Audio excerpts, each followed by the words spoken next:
The battlefield still burned.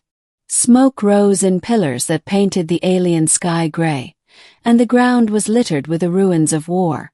Charred metal husks, broken banners, and lifeless bodies. Among them staggered a young alien girl named Lyra. Her scaled skin shimmered faintly under the fading light, though the luster was dulled by soot, blood, and exhaustion. She could barely walk. Her people, the Cariel, had fought with desperation against the invaders, the Vorik Empire, and they had lost. Now she was alone. The Vorik hunted the survivors not out of military necessity, but cruelty. Lyra had seen them torch homes and execute those too weak to resist. She clutched her chest, trembling. Her breath rasped against the cracked mask she wore, filtering what little clean air she could find. The Vorik had already burned her village. Her family was gone, and she knew they were closing in on her. She stumbled into a hollowed-out trench, heart pounding. The Vorik were near. She could hear their laughter carried on the acrid wind, the sound of hunters drawing close to prey. "They'll find me," she whispered to herself. Her voice shook. "They'll find me, and I'll die." Her kind had always taught courage, but now courage felt hollow. She was barely more than a girl, maybe the equivalent of 17 human years, and she had no weapons, no hope, and no allies. Her talons dug into the dirt as tears welled up.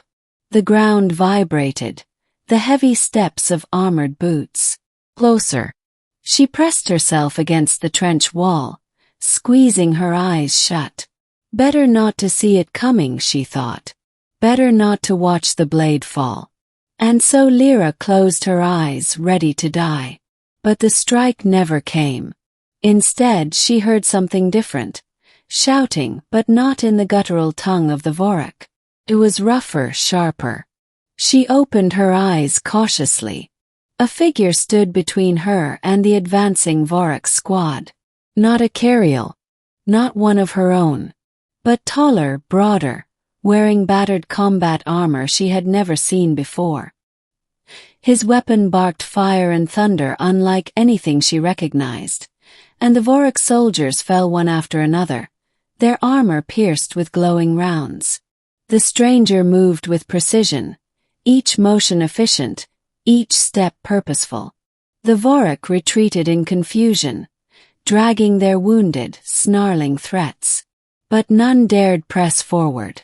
When the smoke cleared, the lone figure lowered his weapon and turned toward her. Human. She had heard of them only in rumors whispered across the galaxy.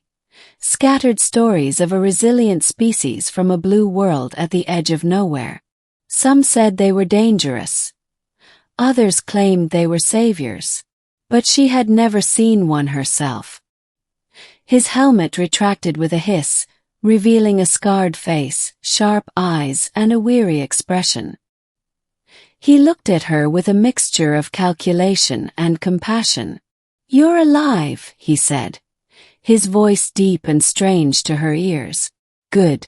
Stay behind me." Lyra's breath hitched. She wanted to speak but found no words.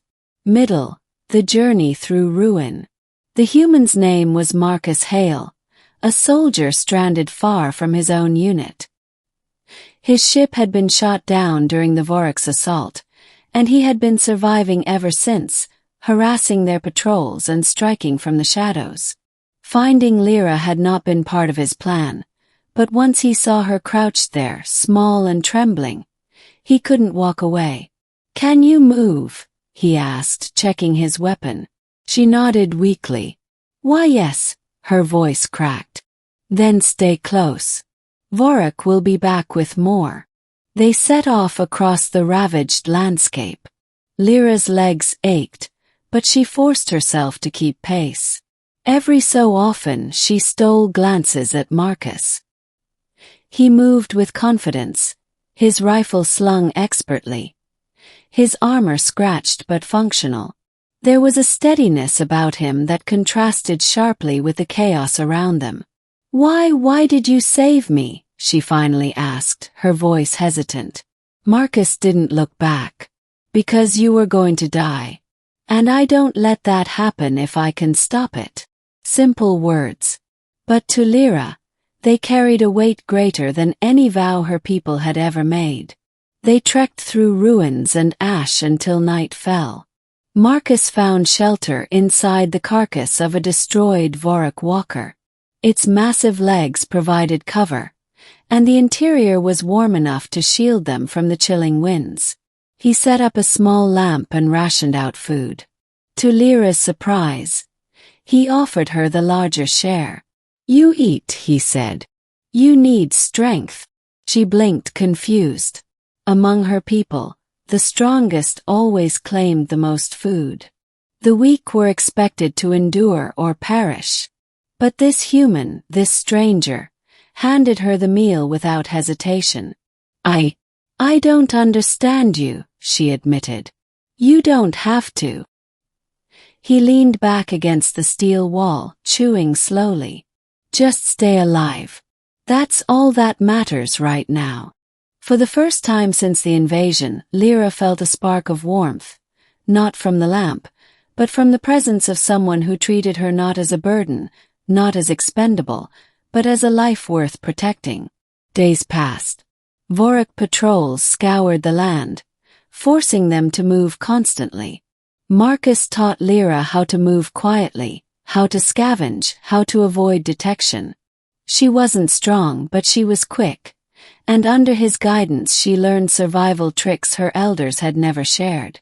At first she was terrified of everything, but gradually she found herself looking to Marcus for reassurance. When he gave a small nod, she felt braver.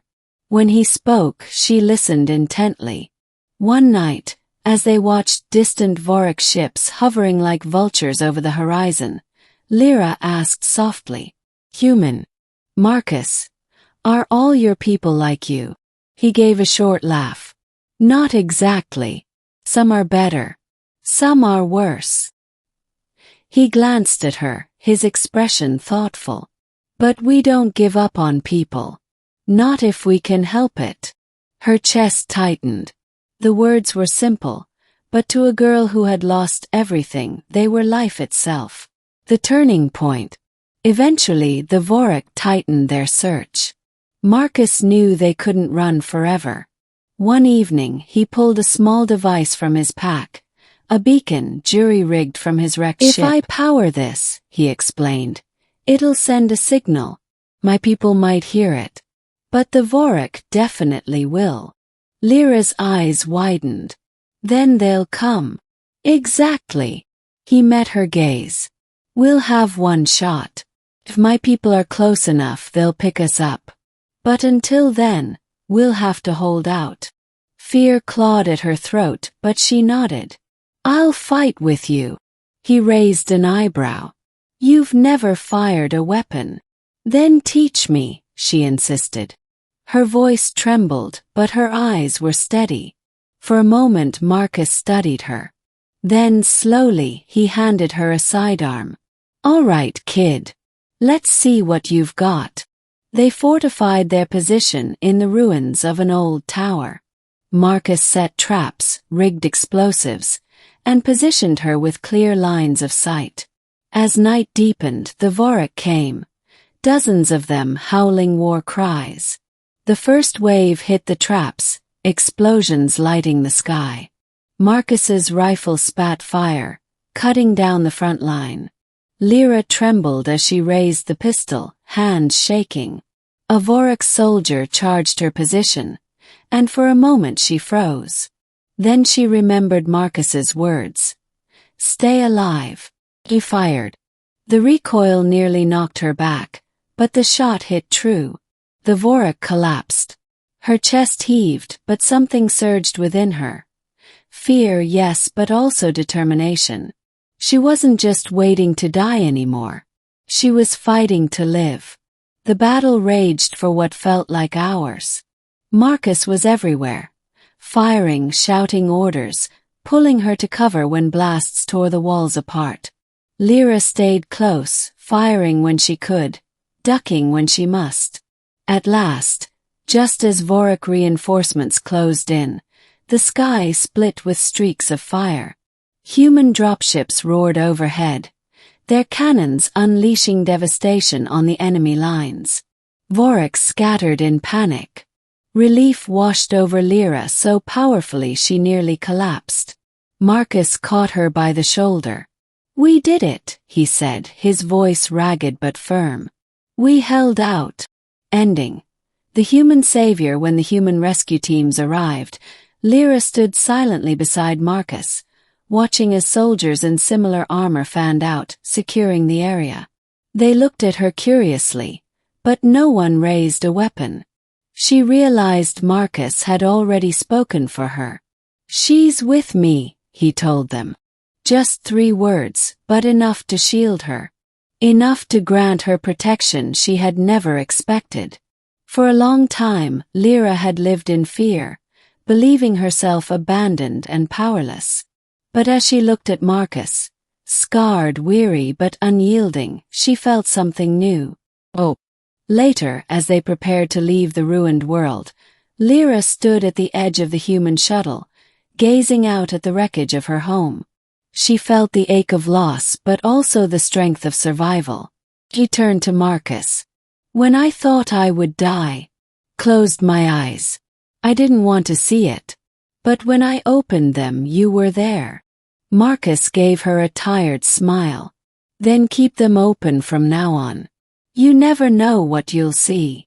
For the first time in what felt like forever, Lyra smiled too.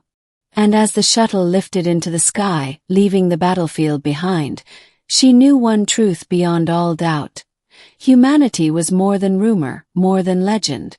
They were saviors. And she had lived to witness it.